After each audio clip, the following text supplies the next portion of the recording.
नमस्कार, मेरा नाम उदित बरसले और आप देख रहे हैं हिंदुस्तान फोकस। इस शो में हम उन मुद्दों और खबरों पर बात करते हैं जो सीधे आपसे वास्ता रखती हैं या चर्चा में रहती हैं। आपने दबंग शब्द कई बार सुना होगा।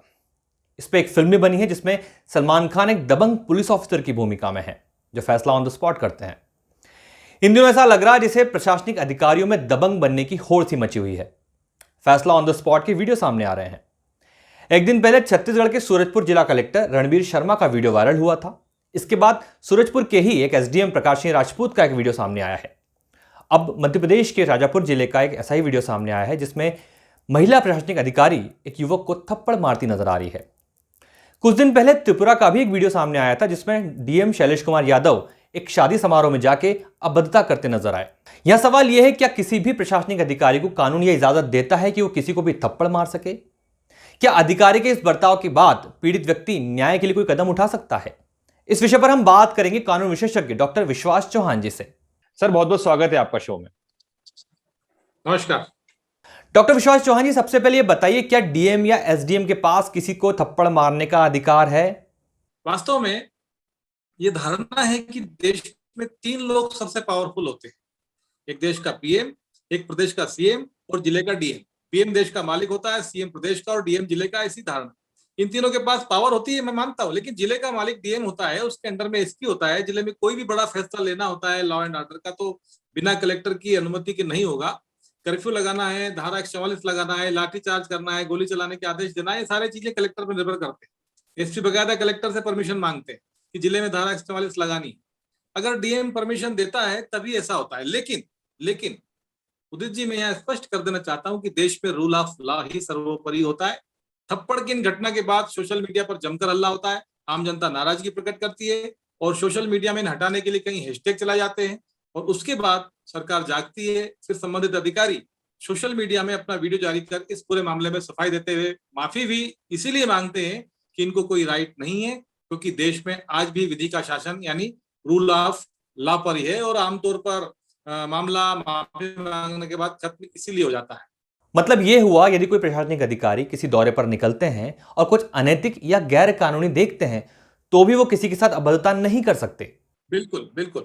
मैं आगे आपको ये बताना चाहता हूं कि अब जब कलेक्टर द्वारा थप्पड़ मारने के मामलों का हम कानूनी परीक्षण करें तो पता चलता है कि यद्यपि कलेक्टर को अपने पद के नियमों के अनुसार काम करने का पूरा अधिकार प्राप्त है, लेकिन किसी व्यक्ति को इस तरह सरेराह थप्पड़ मारने का, उसके मोबाइल तोड़ने का, उसे गाली बकने का अधिकार उसे नहीं दिया जाता। क्योंकि जिस तरह सूरजपुर जिले के कलेक्टर ने युवक को थप्पड़ मारा है, उसका मोबाइल तोड़ा है, या त्रिपुरा के शादी समारोह का मामला है, ये कहीं से भी लॉफुल एक्टिविटी किसी भी व्यक्ति की नहीं मानी जाती और जिम्मेदार अधिकारी की तो बिल्कुल नहीं।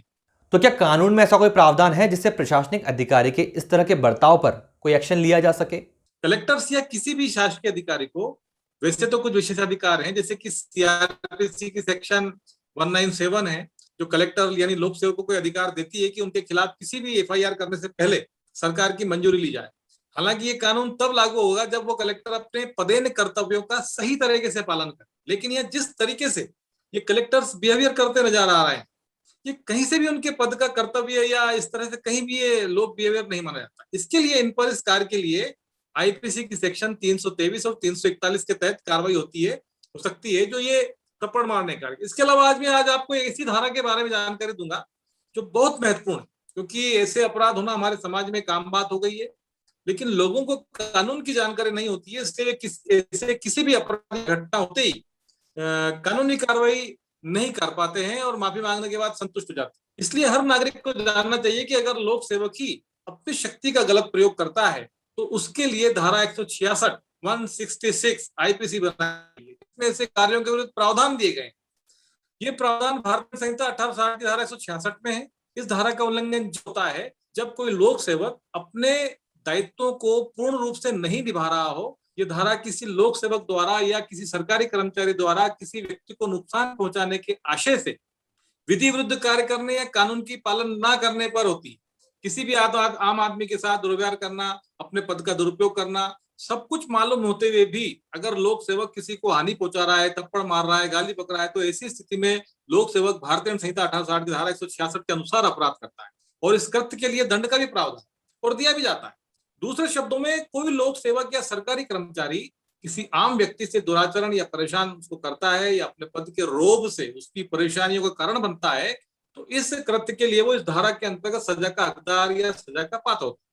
धारा 166 क के अंतर्गत ये नियम बनाए गए हैं। इसमें कोई भी लोक सेवक अगर विधि के आदेश की आज्ञा करता है या उल्लंघन करता है, आदेश की पालना नहीं करता है, तो विधि द्वारा जांच के आदेश दिए जाते हैं। अगर वो विधि के आदेश की पालना नहीं करता है, अवज्ञा करता है, तो इस धारा के अंतर दंडनीय होता है। अगर कोई लोक सेवक बार बार जानबूझकर इसी कोई जांच करता है जो रीति रिवाज से संबंधित हो, उससे गलत प्रभाव पड़ता है, तो वह भी धारा 166 के अंतर्गत दंडनीय होगा।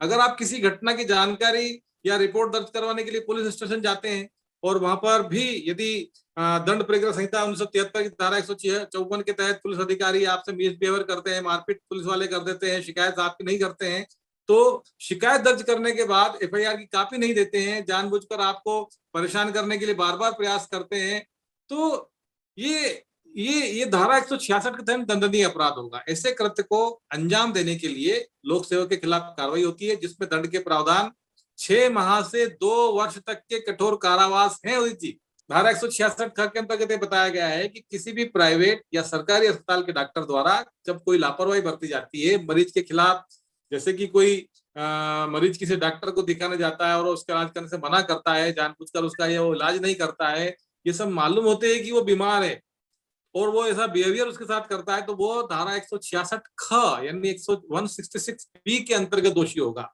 अगर कोई भी प्राइवेट अस्पताल का संचालक या डॉक्टर इस धारा के अंतर्गत दोषी पाया जाता है तो उसे भी 1 वर्ष का कारावास और आर्थिक दंड उस पर से वो दंडनीय होगा। परंतु किसी भी आम इंसान को इस बात का पता नहीं होता कि भारतीय कानून में ऐसा भी प्रावधान है कि कोई भी अधिकारी या सरकारी कर्मचारी की आम इंसान के साथ दुर्व्यवहार नहीं कर सकता। और अगर कोई लोक सेवक किसी आम इंसान के साथ गलत आचरण से पेश आता है या उसका अपमान करता है या उसको थप्पड़ मारता है या उसको गाली बकता है या उसका मोबाइल तोड़ता है, तो इस कृत्य के लिए कानून में उचित दंड का प्रावधान दिया गया है। तो ये बताइए, जैसा छत्तीसगढ़ में हुआ, यदि कोई प्रशासनिक अधिकारी पब्लिकली किसी को बिना वजह थप्पड़ मार दे तो पीड़ित व्यक्ति क्या कदम उठा सकता है? हाँ, ये आपने बहुत अच्छा प्रश्न किया है।